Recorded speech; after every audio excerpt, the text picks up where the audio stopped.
Hello दोस्तों, स्वागत है आप सभी का इंस्पायर साइंस क्लास की इस यूट्यूब चैनल पर।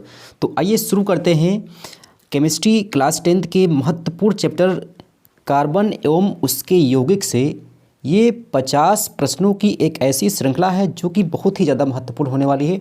आप इसके एक्सप्लेनेशन पर विशेष ध्यान रखिए, क्योंकि प्रश्न के आंसर को तो आप समझ जाओगे, लेकिन इसके प्रत्येक हम विकल्प को एक्सप्लेनेशन के साथ इसको हम बिल्कुल आपको समझाएंगे। तो आइए शुरू करते हैं। सबसे पहला प्रश्न कहता है कि एसिटिक अम्ल, कह रहा क्या एसिटिक अम्ल का आईपीएसी नाम है, कह रहा क्या मेथेनोइक अम्ल है, प्रोपेनोइक अम्ल है या फिर एथेनोइक अम्ल है। तो देखिए एसिटिक अम्ल जो होता है इसका सबसे पहले तो समझिए कि इसका क्रियात्मक समूह यानी कि फंक्शनल ग्रुप क्या होता है। इसका फंक्शनल ग्रुप क्या होता है, तो देखिए COOH होता है। क्या होता है? COOH होता है, ये इसका फंक्शनल ग्रुप। ये कई बार पूछा गया है। अब देखिए ध्यान से, एसिटिक अम्ल है जो कि बना हुआ है किससे, आपका बना हुआ है किससे बना है, आपका जो है ये C2H किससे बनेगा, C2H2 से बनेगा। ठीक है, इसमें 2 कार्बन होने जरूरी हैं। तो देखिए यहाँ पे मेथ है, इसमें 1 कार्बन होगा। प्रोप है, यहाँ पे 3 कार्बन होगा। टार्ट्रिक अम्ल जो है आपका ये नहीं हो सकता, इसमें देखिए एथ है, यहाँ पे 2 कार्बन है। इसका मतलब अम्ल हर जगह पर कॉमन देख सकते हैं आप, हर जगह पे ये अम्ल कॉमन है। तो एथेनोइक, यहाँ पे जो आपका एथेनोइक अम्ल होगा यही यहाँ पे क्या होगा, सही आंसर हो जाएगा। ठीक है, ठीक है। तो एसिटिक अम्ल क्या होगा, आपका एथेनोइक अम्ल होगा। और एथेनोइक अम्ल का हम यहाँ पे अगर आपको हम दिखाएं तो सूत्र देखिए CH3COOH इसका फार्मूला होता है, किसका, एथेनोइक अम्ल का। ठीक है, कह रहा है कि क्लोरोमीथेन का फार्मूला यानी कि सूत्र होता है, कह रहा है कि CH4 है, CH3Cl है, CH2Cl2 है या फिर C2H4 है। तो देखिए ये किसका है, ये है मीथेन का। किसका है, ये मीथेन का है, CH4 मीथेन का होता है। ये जो फार्मूला है ये है आपका, ये आपका है क्लोरोमीथेन का। किसका है, क्लोरोमीथेन का है। नेक्स्ट है, देखिए इसमें 2 क्लोरीन है तो ये क्या हो जाएगा, ये हो जाएगा डाई क्लोरोमेथेन। ये हो जाएगा डाई क्लोरोमेथेन का ये सूत्र हो जाएगा। तो देखिए ये क्या है, C2H4 हमारा क्या है, ये है एथिलीन, या इसी को बोलते हैं एथीन। क्या बोलते हैं, एथीन बोलते हैं। ठीक है, इसी को बोलते हैं एथीन। तो हमारा ऑप्शन नंबर इसमें जो बी है ये बिल्कुल यहाँ पे सही हो जाएगा। आइए नेक्स्ट बढ़ते हैं अगले प्रश्न पर। देखिए कह रहा है कि प्रोपेन का आणविक सूत्र C3H8 है। तो इसमें कह रहा है क्या 7 संयोजक आबंध है, कह रहा है क्या 8 संयोजक आबंध है कि 9 है, या फिर कह रहा है कि 10 संयोजक आबंध हैं। तो देखिए इसके पहले स्ट्रक्चर को हम ड्रा करेंगे। ठीक है, इसके पहले स्ट्रक्चर को हम यहाँ पे ड्रा करेंगे और फिर आपको बताएंगे कि इसमें कितने, आप स्वयं इसको गिन कर देखिए। देखिए 1 कार्बन हो गया, ठीक है, 2 कार्बन हो गया और यहाँ पे 3 कार्बन, यहाँ पे 3 कार्बन है, यहाँ पर भी हमने 3 कार्बन यहाँ पे दिखा दिए। अब देखिए इसके पास 8 हाइड्रोजन है, तो हमने क्या किया, एक देखिए यहाँ पे हमने 1 लगा दिया, यहाँ पे हमने 1 लगा दिया, यहाँ पे हमने 1 लगा दिया। एक काम करेंगे, हम इधर भी 3 कर लेंगे। ठीक है, देखो हमने 1 यहाँ पे लगाया, 1 यहाँ पे लगा दिया, 1 हमने यहाँ पे लगा दिया। 3 और 3 6, 2 हो गए। अब देखिए यहाँ पे हमने 1 लगा दिया ऐसे, देखिए ये देखिए, अब देखिए तो 1 2 3 4 5 6 7 8, 8 हमारे पास हाइड्रोजन हो गए और 3 हो गए कार्बन। अब गिन लीजिए हर एक बंद यहाँ पे कैसा है, हर एक बंद यहाँ पे सहसंयोजक बंद है। तो देखिए 3 यहाँ पर, 4 यहाँ पर हो गए, है कि नहीं, यानी 1 यहाँ पे, 2 3, उसके बाद में 1 ये 4 5 6 7 8 9 और 1 10। तो ऑप्शन नंबर यहाँ पे हमारा जो डी है ये बिल्कुल यहाँ पे करेक्ट हो जाएगा। इसी प्रकार अन्य किसी भी यौगिक में आप जो है सहसंयोजक आबंधों की संख्या को आप ज्ञात कर सकते हैं। आइए नेक्स्ट बढ़ते हैं अगले प्रश्न की ओर। कह रहा है कि एक्वा रेजिया यानी कि रॉयल जल किस अनुपात में सांद्र HCl HCl हाइड्रोक्लोरिक अम्ल और सांद्र नाइट्रिक अम्ल का ताज़ा मिश्रण होता है। तो देखिए इस पर हमने पहले भी चर्चा कर रखा है। HCl और प्लस में आपका जो है HNO3, कौन सा, HNO3 नाइट्रिक अम्ल की बात करें तो इन दोनों का एक विशेष अनुपात कहलाता है एक्वा रेजिया। अगर हम HCl को 3 ले लें और HNO3 को 1 ले लें, कहने का मतलब HCl और HNO3 को 3:1 के अनुपात में अगर मिक्स करें तो हमें क्या प्राप्त होगा, तब हमें प्राप्त होगा एक्वा रेजिया। ठीक है, तो 3:1 का अनुपात, ये हमारा ऑप्शन नंबर सी बिल्कुल यहाँ पे करेक्ट हो जाएगा। आइए बढ़ते हैं नेक्स्ट प्रश्न की ओर। क्वेश्चन नंबर 5 देखते हैं। कह रहा है एथाइल एल्कोहल किस प्रकार के श्वसन में बनता है? तो ध्यान दीजिए, जो भी हमारे होते हैं बैक्टीरिया, जो भी कौन से होते हैं बैक्टीरिया या फिर कवक होते हैं, उनमें जो श्वसन की प्रक्रिया है वो क्या है? अवायवीय है। और उससे बनता है क्या? उससे बनता है एल्कोहल, C2H5OH हमें प्राप्त होता है, जो कि अवायवीय यानी कि एनएरोबिक श्वसन रेस्पायरेशन के फलस्वरूप उत्पन्न होता है। ठीक है, तो एथाइल अल्कोहल और साथ में CO2 भी प्राप्त होती है, लेकिन उसका जिक्र यहाँ पे नहीं किया गया है। ठीक है, तो CO2 पूछे तो भी आपको यहाँ पर अवायवीय श्वसन लगा सकते हैं, थोड़ी सी मात्रा में CO2 प्राप्त होती है। ठीक है, आइए नेक्स्ट बढ़ते हैं अगले प्रश्न की ओर। कह रहा है कि सरलतम हाइड्रोकार्बन है, तो सरलतम वही होगा जिसमें कार्बन कितना हो? कार्बन की संख्या बराबर 1 हो। ठीक है, और बंध कैसा हो? बंध आपका इसमें जो है एकल हो, बंध इसमें एकल हो। कहने का मतलब ये हुआ कि ऑर्गेनिक केमिस्ट्री का सबसे पहला कंपाउंड, तो देखिए मीथेन जो होता है, देखिए अगर हम मीथेन की बात करें तो CH4 होता है। क्या होता है? CH4 होता है। एक कार्बन है और हर एक वैलेंसी से एक ही हाइड्रोजन इसमें लगा होता है। कार्बन की वैलेंसी कितनी होती है? 4 होती है। हर एक वैलेंसी से कितना एच लगा? 1 एच लगा हुआ है, और इसलिए कार्बन सबसे सरलतम हाइड्रोकार्बन होता है। ऑप्शन नंबर ए यहाँ बिल्कुल करेक्ट हो जाएगा।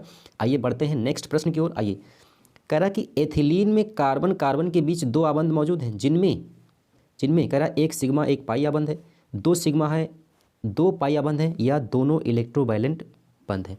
अब ध्यान दीजिए, जैसे समझिए, पहले समझिए इस प्रश्न को। कह रहा कि एक कार्बन है, एक और कार्बन है, 2 कार्बन है।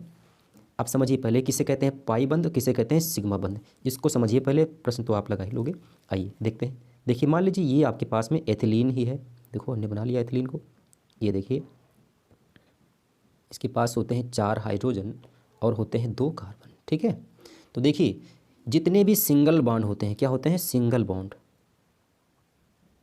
जितने भी सिंगल बॉन्ड होते हैं वो सभी कहलाते हैं कौन? वो सभी कहलाते हैं सिग्मा बॉन्ड। क्या कहलाते हैं? सिग्मा बॉन्ड कहलाते हैं। लेकिन जितने भी डबल बॉन्ड होते हैं, कौन से? डबल बॉन्ड जो होते हैं वो कहलाते हैं पाई बॉन्ड। क्या कहलाते हैं? पाई बॉन्ड कहलाते हैं। तो ध्यान दीजिए, लेकिन अब ध्यान दीजिए, यहाँ पे ये देखिए ये डबल बॉन्ड है कि नहीं? इसमें जो है ये दोनों पाई बंद नहीं है। इसमें एक सिग्मा है तो एक पाई है। समझिए इस चीज़ को। इसमें जो 2 बंद आपको दिख रहे हैं, इसमें से एक सिग्मा है, किसी एक को भी आप सिग्मा मान लें, किसी एक को भी आप सिग्मा मान लें, और किसी एक को आप पाई मान लें। ठीक है, तो एक सिग्मा और एक पाई हो जाएगा। सही आंसर यहाँ पे बिल्कुल करेक्ट होगा, एक सिग्मा एक पाई। लेकिन इसने कहा था सिर्फ कार्बन और कार्बन के बीच। अगर हम पूरे यौगिक की बात कर लें तो एक सिग्मा यहाँ भी है, एक सिग्मा यहाँ भी है, एक सिग्मा यहाँ भी है, एक सिग्मा यहाँ भी है। इस तरह से इसमें 5 सिग्मा और एक पाई होगा। लेकिन सिर्फ कार्बन कार्बन की बात कर रहा है तो एक सिग्मा एक पाई। ठीक है, इस तरह से ये आपका बिल्कुल करेक्ट आंसर आपका 1 हो जाएगा। आइए बढ़ते हैं नेक्स्ट प्रश्न की ओर।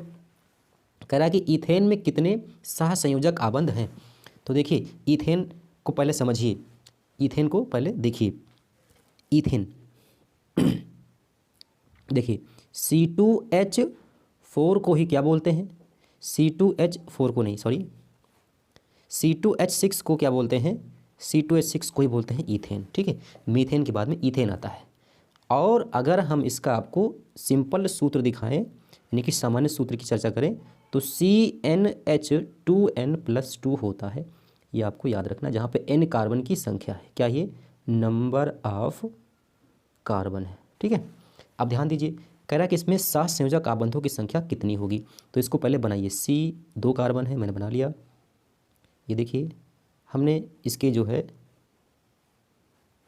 प्रत्येक कार्बन से हाइड्रोजन को लगा दिया। ये देखिए लग गए। अब ध्यान दीजिए, देखिए इसके पास कितने बंध बन रहे हैं। देखो कार्बनिक यौगिक में प्रत्येक बंध कैसा होता है? सहसंयोजक होता है। देखिए एक यहाँ पर हो गया, 2 3 4 5 6 और एक ये 7, तो कितने हो गए? 7। ऑप्शन नंबर डी यहाँ बिल्कुल आपका करेक्ट हो जाएगा।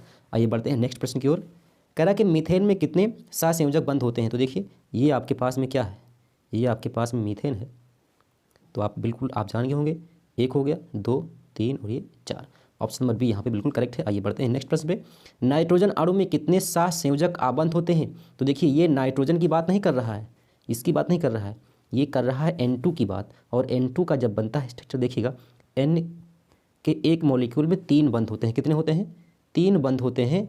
और 3 में आप समझ सकते हैं कि यहाँ पे कितने हैं, 3 बंध आपको दिख रहे हैं, इसलिए ऑप्शन नंबर हमारा डी यहाँ बिल्कुल करेक्ट होगा। आइए बढ़ते हैं नेक्स्ट प्रश्न पे। कह रहा कि CnH2n+2 किसका सामान्य सूत्र है, मैंने अभी बताया आपको, ये किसका होगा, ये होगा आपका एल्केन का। और जब एल्काइन पूछे तो CnH2n-2 होता है, और जब एल्कीन पूछे तो CnH2n होता है, ठीक है।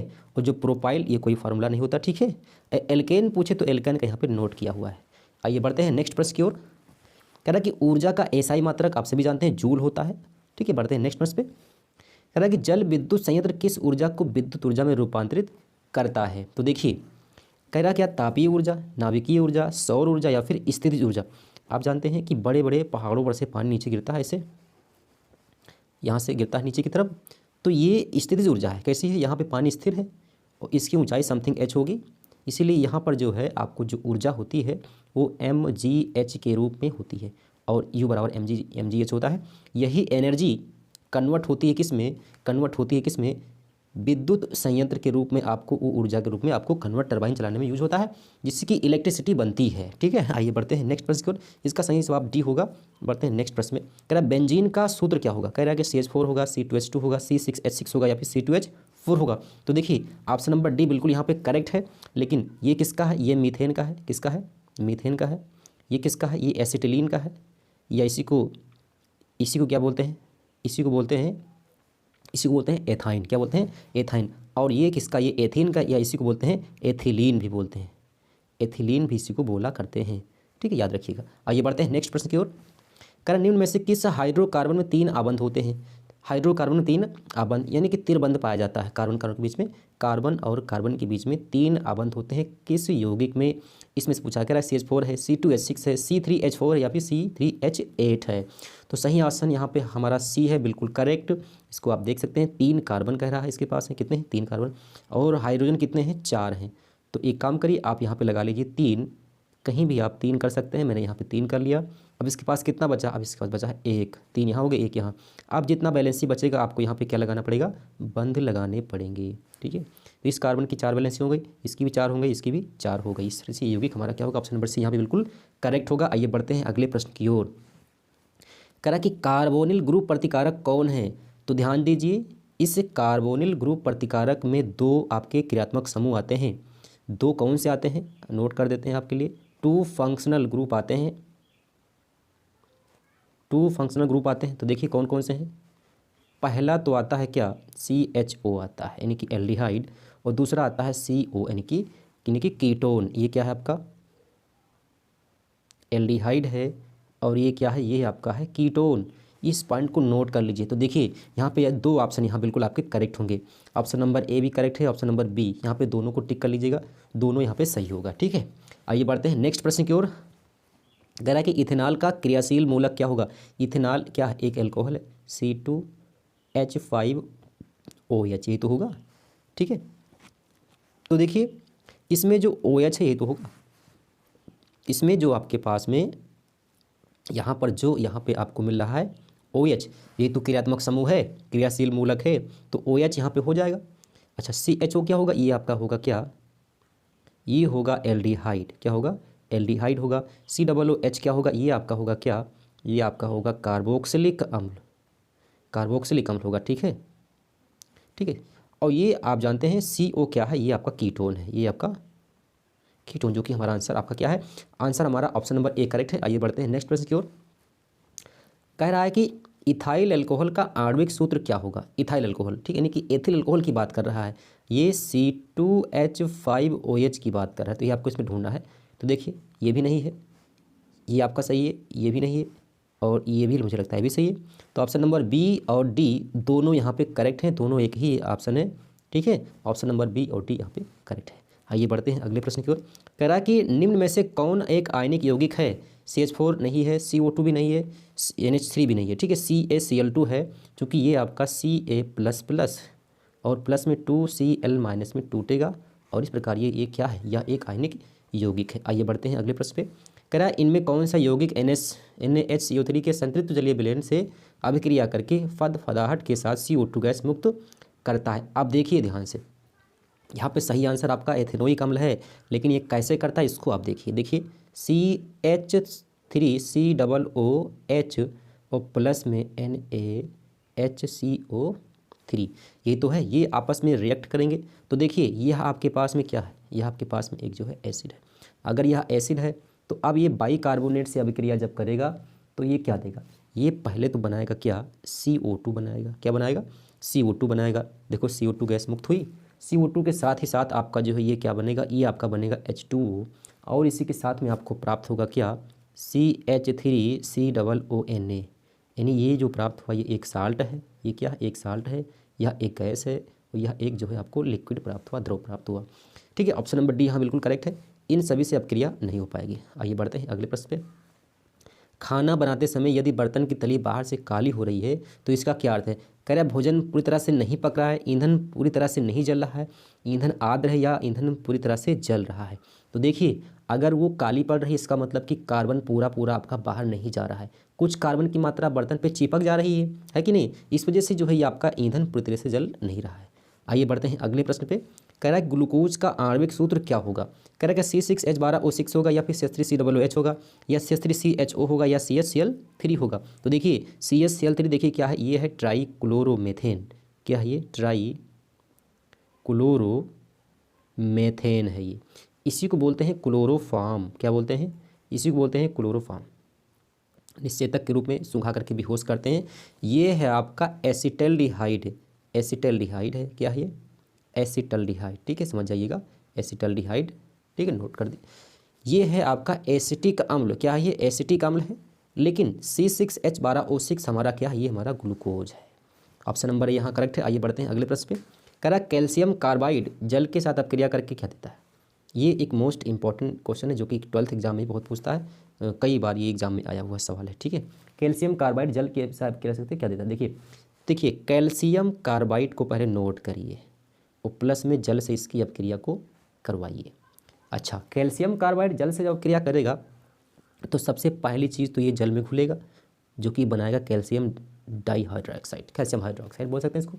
और प्लस में जो यहाँ पे बनता है उत्पाद, इसका 2 कार्बन H2O के दोनों हाइड्रोजन से जुड़ करके बनाता है C2H4। C2H4 इसको यहाँ से बैलेंस करेंगे तो आपका ये रिएक्शन बैलेंस हो जाएगा। सॉरी C2H2 होगा, एक सेकंड, C2H2 बनेगा, C2H2 बनेगा। और ये आप देख कर कह सकते हैं कि ये क्या है, यह एक एथाइन है। क्या है ये, एथाइन है। ऑप्शन नंबर डी यहाँ बिल्कुल करेक्ट होगा। आइए बढ़ते हैं अगले प्रश्न पे। कह रहा है कि Al4C3 के जल अपघटन से बनता है, क्या बनता है, क्या बनता है भैया। देखिए क्या बनेगा, इसमें जो बनने वाला यौगिक है मेथेन होगा। क्या होगा, मेथेन। कैसे बनता है जरा इसको समझिए। देखिए कह रहा है कि Al4C3 है और जल अपघटन का मतलब जल से अपक्रिया, और बनेगा उत्पाद क्या, बनेगा उत्पाद आपका यहाँ पे CH4 और बनेगा आपका यहाँ पे क्या, AlOH का होल थ्राइड, यानी कि एल्युमिनियम हाइड्रोक्साइड बनेगा, एल्युमिनियम हाइड्रोक्साइड बनेगा। और दूसरा बनेगा मेथेन। चूँकि हमारा मेथेन ऑप्शन में है तो ऑप्शन नंबर सी यहाँ पे बिल्कुल करेक्ट होगा। आइए बढ़ते हैं अगले प्रश्न पे। कह रहा है कि पेंटेन जिसका आणविक सूत्र ये है समथिंग, कितने संरचना समावयवी संभव हैं। देखो एक सवाल आता है इस पे, पूछता है इसके जो है स्ट्रक्चरल आइसोमेरिज्म कितने होंगे। ठीक है, स्ट्रक्चरल आइसोमेरिज्म, तो इसको ज्ञात करने के लिए जो तरीका समझिए, पहले एक सवाल लगाइए उसके बेस पे बहुत सवाल लग जाएंगे। देखिए इस यौगिक में कितने कार्बन हैं, 5, पाँचों को पहले नोट कर लीजिए। ठीक है, ये हमने 5 कार्बन को नोट किया। 12 हाइड्रोजन है। अच्छा 12 हाइड्रोजन है, आप एक हम लगा देते हैं। ठीक है, देखिए हर एक बैलेंसी पे एक एक इसका क्या है, एक एक इसका H है। H मतलब हाइड्रोजन। ऐसे देखिए ये आपके पास में पेंटेन हो गया। ठीक है, हमें ऐसा ही या कैसा भी एक यौगिक बनाइए जिसमें 12 हाइड्रोजन हो और 5 कार्बन हो, कोई चीज़ कम ना हो। आइसोमेरिज्म यानी कि समावयवी का मतलब होता ये है कि मॉलिक्यूलर वेट उसका जो है आपका सेम हो और नंबर ऑफ मॉलिक्यूल्स भी सेम होने चाहिए। संरचना आप कुछ भी बनाइए वो मैटर नहीं करती, वो सूत्र भी सही होना चाहिए। तो देखिए अगर हम कार्बन को इस प्रकार लगाएं तो देखिए अभी भी मेरे पास जो है 1 2 3 4 5 कार्बन है कि नहीं, और हर कार्बन से 3 हाइड्रोजन लग सकते हैं, लगेगी ना। देखिए तो 3 3 6 3 9 और 3 ये 12, ये भी हमारा सही हो गया। एक और देखिए, मतलब एक ये हो गया, एक हमारा ये हो गया, दूसरा यौगिक ये हो गया, तीसरा एक और देखिए, कलर को चेंज कर लेते हैं। देखिए एक कार्बन हो गया, 2 हो गया, 3 हो गया और ये 4 हो गया। मैंने एक कार्बन को यहाँ पे लगा दिया। अभी भी हमारे पास इसके पास 3 है। इस तरह से आप देख सकते हैं कि 3 कार्बन, 3 हाइड्रोजन यहाँ लग जाएंगे, 2 यहाँ लग जाएंगे, 5, एक ये 6 7 8 9 और 10 11 और ये 12। इस प्रकार से 3 यौगिक इसके प्राप्त हो गए। ठीक है, तो इसके 3 क्या बनेंगे भैया, संरचनात्मक समूह भी बनेंगे 3। ऑप्शन बी यहाँ पे करेक्ट है।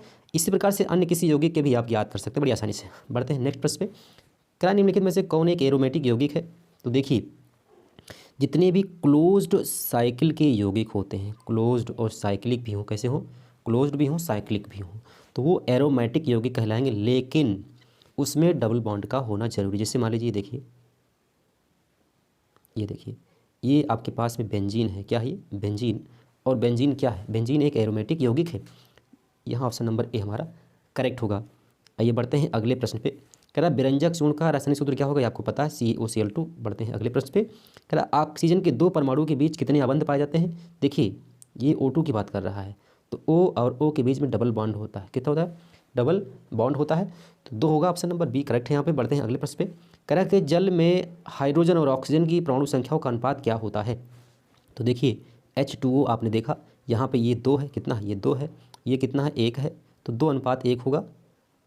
आप देख सकते हैं 2:1 यहाँ पे, बिल्कुल ऑप्शन नंबर ए बिल्कुल करेक्ट होगा। बढ़ते हैं अगले प्रश्न पे। कह रहा कि प्राकृतिक रबर किसका बहुलक? कह रहा कि आइसोप्रीन का है, ब्यूटाइन का है, ड्यूप्रीन का है या एसिटिलीन का है? तो देखिए आइसोप्रीन यहाँ पे बिल्कुल आपका करेक्ट आंसर होगा। ये इंपॉर्टेंट, इसको टिक कर लीजिए, इंपॉर्टेंट सवाल होगा ये। ठीक है, देखिए बढ़ते हैं अगले प्रश्न में। कह रहा निम्नलिखित में से कौन सबसे अधिक अभिक्रियाशील होगा? कह रहा क्या Cu है, Hg है, Ag है, Au है? सक्रियता श्रेणी यानी कि आप देखेंगे आपकी रिएक्टिविटी सीरीज जो है, कौन सी रिएक्टिविटी सीरीज में आप देखते हैं तो कॉपर के नीचे ये सभी धातुएं पाई जाती हैं, तो कॉपर अधिक क्रियाशील होगा, तो सबसे अधिक क्रियाशील यहाँ पे copper, option number A correct होगा। बढ़ते हैं अगले प्रश्न पे। कह रहा अभिक्रियाशीलता मूलक C वाले यौगिक कहलाते हैं, क्या कहलाते हैं, एल्कीन कहलाते हैं। एल्केन में कार्बन कार्बन सिंगल बॉन्ड होता है, एल्काइन में कार्बन कार्बन ट्रिपल बॉन्ड होता है, और एल्काइल कोई यौगिक नहीं है। ठीक है, इसलिए हमारा ये आपका एल्कीन बिल्कुल करेक्ट होगा। बढ़ते हैं अगले प्रश्न पे। कह रहा कि COOH अभिक्रियाशीलता किसका मूलक है? कह रहा कीटोन का है, एल्डिहाइड का है, अम्ल का है, ईथर का है? तो देखिए कीटोन का CO होता है, डबल बॉन्ड लगा दीजिए यहाँ पे। एल्डिहाइड का CHO होता है, आप जानते हैं। अम्ल का COOH होता है, यही हमारा करेक्ट आंसर हो जाएगा। जबकि ईथर का हमारा क्या होता है, देखिए सिर्फ ऑक्सीजन होता है, इसके 2 बॉन्ड खाली होते हैं। ठीक है, ऑप्शन नंबर ए जो हमारा यहाँ पे सी करेक्ट होगा। बढ़ते हैं अगले प्रश्न पे। कह रहा है कि CHO किसका क्रियात्मक समूह है? तो कह रहा है कि कीटोन का है, एल्डिहाइड का है, एल्कोहल का है, या इनमें से कोई नहीं। कीटोन का CO होता है, आप जानते हैं। एल्डिहाइड का होता है CHO, और यही हमारा क्या है, यही आपका करेक्ट आंसर है। एल्कोहल का OH होता है, क्या होता है, OH होता है। ठीक है, आइए बढ़ते हैं अगले प्रश्न में। कह रहा है कि OH किसका क्रियात्मक समूह है, किसका मूलक है? कह रहा कीटोन का अभी मैंने बताया CO होता है, एल्डिहाइड का CHO होता है, बिल्कुल रट गया होगा अब तक। एल्कोहल का होता है OH, और यही क्या है, यही हमारा करेक्ट आंसर सी है। बढ़ते हैं अगले प्रश्न में। कह रहा मीथेन के दहन से प्राप्त होता है, तो देखिए मीथेन और प्लस में किसी को जलाने के लिए क्या चाहिए, O2।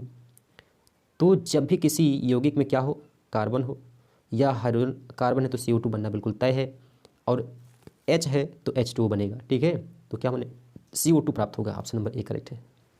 कह रहा कि एल्काइन है, कह रहा C2H6 है या C2H4 है, C2H2 है या CH4 है? तो देखिए एल्काइन वही होंगे जो CnH2n-2 फार्मूले को फॉलो करेंगे। तो देखिए कह रहा कि C2H6 है, ये नहीं हो सकता। C2H4 है, ये भी नहीं हो सकता। कह रहा कि CH4, ये भी नहीं हो सकता। ऑप्शन नंबर सी यहाँ बिल्कुल करेक्ट होगा। क्यों? क्योंकि ये फॉलो करता है किसको, CnH2n-2 को फॉलो। कह रहा कौन सा यौगिक एल्काइन होगा? कह रहा एसिटिलीन होगा, मेथेन होगा, एथिल अल्कोहल होगा या क्लोरोफॉर्म होगा? तो देखिए एसिटिलीन जो है हमारा एल्काइन है, मैंने कई बार बताया। एसिटिलीन का जो फार्मूला है C2H2 होता है, क्या होता है, C2H2। और इसको दिखा दें आपको कि कैसे इसका होता है क्या स्ट्रक्चर। तो ये देखिए ये क्या है, ये हमारा है एसिटिलीन। इसमें डबल बॉन्ड के अलावा ट्रिपल बॉन्ड होता है, क्या होता है, ट्रिपल बॉन्ड होता है। आइए बढ़ते हैं अगले प्रश्न पे। कह रहा कि एथीन के एक अणु में 2 कार्बन परमाणु के बीच आबंध की संख्या कितनी होती है? ये रिपीटेड सवाल है। देखिए कह रहा कि एथीन की बात करता है, तो देखिए एथीन हम बना लेते हैं। ये देखिए एथीन हमने बना लिया। कार्बन कार्बन के बीच में देखें तो 2 बंध हैं, कितना है 2 है, तो हमारा सही आंसर हो जाएगा। बढ़ते हैं अगले प्रश्न पे। कह रहा है कार्बन यौगिकों में कार्बन की संयोजकता कितनी होती है। तो कार्बन की जो बैलेंसी है ये सब बच्चे बच्चे जानते हैं, 1 2 3 और ये 4, कितना होगा 4 होगा।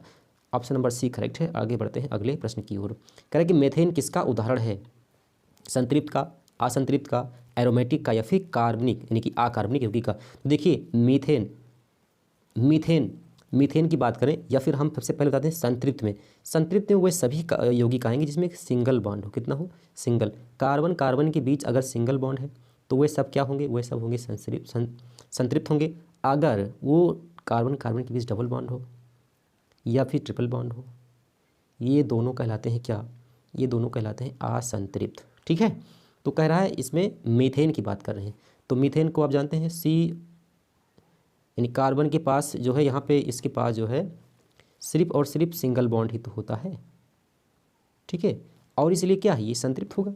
आइए बढ़ते हैं अगले प्रश्न पे। कह रहा है इथेन का आणविक सूत्र C2H6 है, इसमें कितने यानी कि बॉन्ड की बात कर रहा है।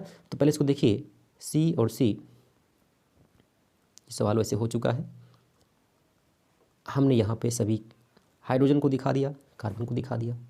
ठीक है, तो 1 हो गया, 2 3 4 5 6 और एक ये 7। ऑप्शन नंबर बी यहाँ पे बिल्कुल करेक्ट है। आइए बढ़ते हैं अगले पे। कह रहा है एल्केन में कार्बन परमाणुओं के बीच बंधन का प्रकार होता है। एल्केन की बात कर रहा है, एल्कीन एल्काइन की बात नहीं कर रहा है। तो देखिए कोई भी एल्केन ले लीजिए, मतलब हमने ये ले लिया, ये देखिए ये हमने ले लिया यहाँ पे। तो देखिए इसके यौगिक में कार्बन और कार्बन के बीच में कितना बॉन्ड है, ये देखिए ये सिर्फ एकल ही तो है, क्या है ये एकल बंध है। तो एकल बंधन हमारा ऑप्शन नंबर ए करेक्ट है। आइए बढ़ते हैं अगले प्रश्न की ओर। कह रहा है कि एथिलीन का आईपीसी नेम क्या होगा। एथिलीन की बात कर रहा है, एथिलीन एथिलीन C2H4 होता है इसका फार्मूला, जो कि आपका एल्केन किसका, एल्केन सॉरी जो कि एल्कीन का है, किसका ये एल्कीन का होता है। एथिलीन किसका है, एल्कीन श्रेणी का है ना। तो देखिए एल्कीन में आपका एथीन आता है, क्या आता है एथीन, ऑप्शन में बी करेक्ट है। आगे बढ़ते हैं अगले प्रश्न पे। कह रहा है एथेनॉल को H2SO4 कौन H2SO4 के साथ 170 डिग्री पर गर्म करते हैं तो क्या बनता है। तो देखिए C2H5OH है और गर्म करते हैं इसको कहाँ, H2SO4 है, ये सांद्र लिया जाता है और हीट करते हैं 170 डिग्री सेंटीग्रेड पर। तो देखिए इस अभिक्रिया में जो बनने वाला यौगिक है वो बनता है क्या, देखिए आपका बनता है यहाँ पे क्या, पहली चीज़ तो आप इसमें समझिए, चीज़ों को समझिए। जब भी H2SO4 होता है और ये अगर हाई टेम्परेचर पे लिया गया है और कॉन्सेंट्रेट भी है, तो अगर दिए गए कार्बनिक यौगिक में अगर OH मौजूद है तो H2O बन जाता है, क्या बन जाता है H2O, और बाकी का जो यौगिक बनेगा वो हमारा जो है प्राप्त होगा क्या, कोई हाइड्रोकार्बन होगा। तो देखिए अगर हम इसमें से H2O निकाल दें तो क्या बचेगा, C2H4 बचेगा, C2H4 बचेगा प्लस C2H4 बनेगा, यानी कि क्या बना C2H4। ऑप्शन नंबर सी यहाँ पे करेक्ट होगा। आइए बढ़ते हैं अगले प्रश्न पे। एसिटिलीन के एक अणु में 2 कार्बन परमाणुओं के बीच आबंध की संख्या कितनी होती है, ये हो चुका है, ऑप्शन नंबर सी यहाँ पे करेक्ट है। आइए बढ़ते हैं अगले प्रश्न पे। कह रहा है कि C6H6 का आणविक द्रव्यमान कितना होता है। तो देखिए कह रहा है C6 है H6 है, एक कार्बन का कितना होता है, एक कार्बन का 12 होता है तो गुणे 6 करेंगे, और प्लस एक हाइड्रोजन का 1 होता है तो गुणे 6 करेंगे, बराबर 12 छंग 72, कितना 72, और प्लस में 6 कितना आएगा 78 आएगा, 78 कहीं है 78। ऑप्शन नंबर सी यहाँ पे बिल्कुल करेक्ट होगा। आइए बढ़ते हैं अगले प्रश्न पे। कह रहा है कि संतृप्त यौगिकों में पाए जाते हैं द्विबंध, कह रहा है 3 बंध, 1 बंध या फिर 2 या 3 दोनों। ठीक है, तो जो संतृप्त है हमने बताया कि उसमें एकल बंध होगा, क्या होगा एकल बंध, जैसे कि आपका मेथेन हो गया, आपका जो है प्रोपेन हो गया, ब्यूटेन हो गया, पेंटेन हो गया, ये सब कैसे हैं, ये सब आपके जो है संतृप्त होते हैं। ठीक है, ऑप्शन नंबर यहाँ पे सी करेक्ट है। आइए अगले प्रश्न की ओर बढ़ते हैं। कह रहा कि प्रथम कार्बनिक यौगिक यूरिया का संश्लेषण किसने किया था। कह रहा कि वो कोल्बे ने, वोहलर ने, वर्जीलियस ने, या इनमें से कोई नहीं। तो देखिए यहाँ पे जो वोहलर हैं इन्होंने इसका संश्लेषण किया था, लेकिन यहाँ पे एक साइंटिस्ट का और जिक्र होता है, ठीक है, राउले का। तो इन्होंने योगदान तो दिया था लेकिन इनका जो श्रेय है वो वोहलर को जाता है। ठीक है, ऑप्शन नंबर बी यहाँ पे बिल्कुल करेक्ट है। आइए बढ़ते हैं लास्ट क्वेश्चन पे। कह रहा है जीवन शक्ति का सिद्धांत का प्रतिपादन किसने किया था। कह रहा है कि वर्जीलियस ने, लामफाजी ने, वोहलर ने या फिर कोल्बे ने। तो इस प्रश्न का आंसर जो आपको बिल्कुल याद रखना है, इसको बिल्कुल रट लीजिए, वर्जिलियस ने जीवन शक्ति का सिद्धांत दिया था। ठीक है, तो इस तरह से हमने कंप्लीट किए 50 क्वेश्चंस को, जो कि बहुत ही ज़्यादा महत्वपूर्ण थे। और यदि आप इस चैनल पर नए हैं तो इसको प्लीज़ सब्सक्राइब करिए और लाइक करिए, इस वीडियो को शेयर करिए अपने दोस्तों के पास। ठीक है, मिलते हैं नेक्स्ट चैप्टर में। जो भी महत्वपूर्ण प्रश्न है उनको हम लेंगे, जिससे कि आप बेहतरीन तरीके से अपने एग्जाम की तैयारी कर पाएँ। ठीक है, मिलते हैं नेक्स्ट वीडियो में। धन्यवाद।